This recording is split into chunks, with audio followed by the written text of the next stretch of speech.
Hello everyone, my name is Krupa Patel and today I am presenting two perspectives on early childhood education. Two well-known early childhood education theorists discussed in this presentation are Maria Montessori and John Dewey. It helps parents understand the impact of theorists on how children learn in early years. By comparing each educational principle, the discussion encourages critical thinking about how to help young children. This goal is to inspire parents to examine how their beliefs about education guide their child's accomplishments and learning journey. Maria Montessori was an Italian educator and doctor who founded her approach in the early 1900s. She believed that children learn best by doing things independently in properly prepared environments. Her approach is used worldwide in over 22,000 schools. Montessori valued independence, freedom within limits, and respect for a child's natural development. Her concern was with enabling children to find out for themselves, to explore, and to grow at their own pace through expertly designed materials that promoting sensory, cognitive, and motor development. Montessori considered children to be capable, curious, and naturally motivated to learn when they are provided with freedom and order. According to Montessori, children have an absorbent mind which allows them to absorb information from around them without instruction. In this perspective, children are active and not passive recipients. Children are estimated as individuals with their own learning processes and their growth is nurtured through intentional discovery. This method empowers kids to become autonomous, centered, and confident in their own capacity. In Montessori, parents are respected as important collaborators in fostering children's learning processes. They are supported through encouraging the extension of Montessori principles in the home by constructing peaceful, organized settings and fostering independence in everyday life. Parent education is an important aspect to ensure that families are knowledgeable about the approach and fully support it throughout. Home-school communication is fostered strongly to ensure stability and strengthen development objectives.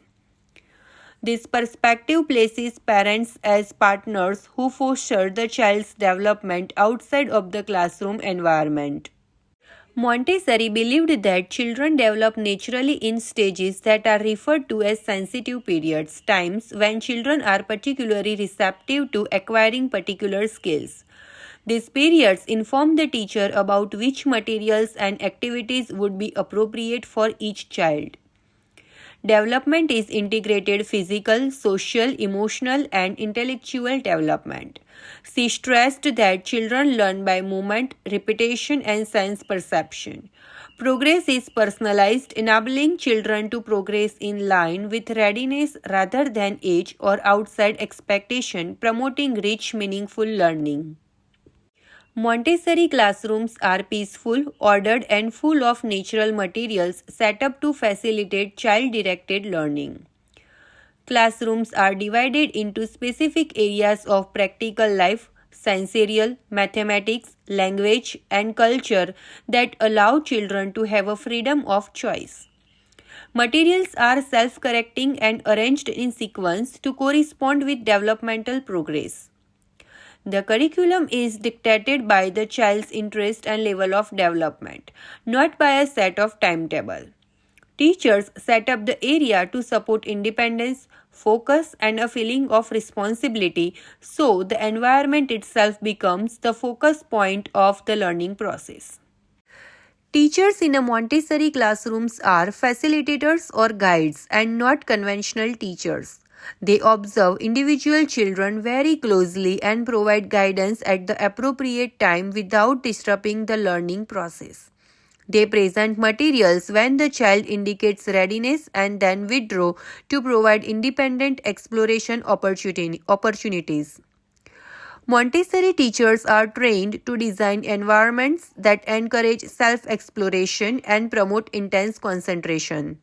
They support each child's individual pace, facilitating self-directed and goal-focused learning. This theory is given by John Dewey, who was an American philosopher and school reformer whose thought influenced 20th century progressive education. Dewey held that schooling should be based on actual experience and social experience. Dewey was a proponent of schools as a democratic societies in which children are engaged participants in problem solving and question raising. His emphasis on experimental education, learning through activity, is still powerfully effective today in contemporary educational frameworks. Dewey's work relates education to civic life, critical thinking, and reflective practice as a means of preparing children to learn throughout their whole lives and engage. Dewey saw the child as an active social learner who builds knowledge from experience and interaction. He also assumed that children are curious and learn in their best possible ways when involved in rich experiences. Dewey opposed memorization by rote in favor of experiential learning linked to authentic problems. He respected each child's individuality and cherished their voice in classroom decision making. Children are, in this perspective, empowered as a reflective, imaginative learners of their own lives and of building and creating their worlds and helping others learn. Dewey viewed parents and families as the necessary partners in child's education. According to him, learning ought to be based on the values, needs, and experiences of the community. Parents may help through provision of knowledge, encouraging inquiry at home, and involvement in school activities. Dewey promoted the idea of schools as open and democratic organizations where the voices of the family are heard. It facilitates positive school-home relationships, learning by children as meaningful, collaborative, and grounded in the real world. It recognizes families as co-learners and community members. Dewey conceived development as a social process that is mediated by interaction, experimentation, and thinking. Cognitive, affective, and moral development emerges as a result of collaborative resolution of problems through activity in purposeful tasks. Dewey never separated education from development but viewed them as a phases of a single process. Learning results from activity in projects, developing ideas, and negotiating roles. It promotes holistic development, enabling the child to grow as a flexible thinkers and morally sound citizens of their respective societies. Dewey promoted democratic open classrooms where children drive learning and problem solving while living their daily lives. Curriculum is inquiry-based, interdisciplinary, and adaptable. Classrooms encourage project work, experimentation, and collaboration rather than predetermined lesson planning. Activities are hands-on inquiry that includes science, arts, language, and social studies. Device learning environments include a democratic setting where children can propose freely, experiment, and reflect on experience. Learning is active, social, and purposeful. Teachers under Dewey's model are facilitators and learners alongside whom they foster inquiry learning. Teachers guide children to ask questions, gather data, and make sense of findings.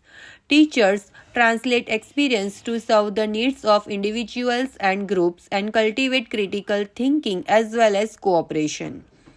Teachers do not provide answers but guide children to meaning through discussing and investigating.